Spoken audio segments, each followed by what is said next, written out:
campaign to ensure that people get fair access to employment. People do not come from halfway across the world to live in Britain in order to live separately. They come to become part of our lives and our society, and that is reflected in the poll figures that I gave you just now. And what is particularly sad is that in our schools, since Jack Straw's statement, and actually since July the 7th, there's been an increase in bullying and name-calling and intimidation. And we have a duty to stamp on that. It is completely and utterly unacceptable.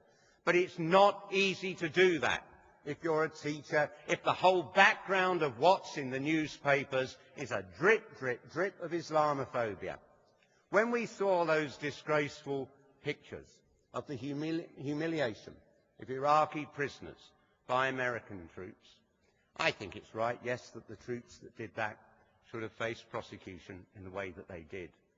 But they were moulded by the climate created by the media in America. And the Islamophobia in the American media is every bit as bad and disgraceful as it is here. They're moulded by the things that are said by presidents and defence secretaries that are vicious and actually completely discriminatory.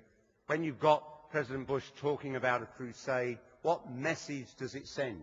When month after month the only depiction of Muslims in the American or British media is rich oil sheikhs or mad terrorists or completely off-the-wall preachers who represent nothing but a handful of followers, what should we be surprised? Why should we be surprised if then an individual soldier abuses their position because of the way they have actually perceived the Muslim community from the media? We have to say quite clearly that I think there's a completely cynical whipping up of this Islamophobia to divert attention from the role the war has played in fueling terrorism. What we have seen is an increase in terrorist acts around the world. Every intelligence survey we now read says that the biggest single thing fueling terrorism is the Western interventions in Iraq. And until politicians like Jack Straw accept the responsibility for what they have created in supporting that war, they have no right to question the loyalty of others. If people die on our streets, however deplorable, however much we condemn it, we can't avoid the fact that what fuels so many of those terrorist attacks is the seething anger across the Muslim world about the appalling double standards that demand Syria gets out of the Lebanon and then says nothing when the Israelis invade and bomb and strafe innocent civilians, men, women and children. The double standards of politicians in Britain and America are the biggest single factor now fueling the growth of terrorism around the world. We have to say as well that not everybody who's always agreed with the position I've taken on Israel, many have written quite bold and courageous things in recent weeks. I was particularly struck by Jonathan Friedland's article that he wrote in this wave of Islamophobia just a couple of weeks ago, in which he said, "I'm a Jew, but if I was a Muslim in this country reading the papers today, I would be looking for my passport." And as a Jew, he could recognize the similarities with the demonization of the Jews by the Nazis 70 years ago.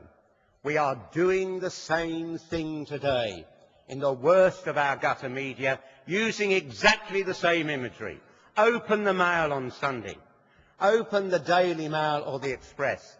I have seen there the exact sentence that the Daily Mail used 100 years ago to describe Jewish refugees coming to London, fleeing the anti-Semitic pogroms of the Tsar. The Daily Mail headline 100 years ago said that the Jews were bringing disease and crime to Britain.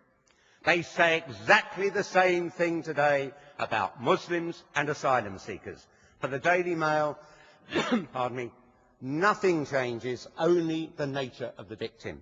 And those who have fuelled this wave of Islamophobia will reap the whirlwind when we go into the next elections and we try and mobilise people to defeat the BNP.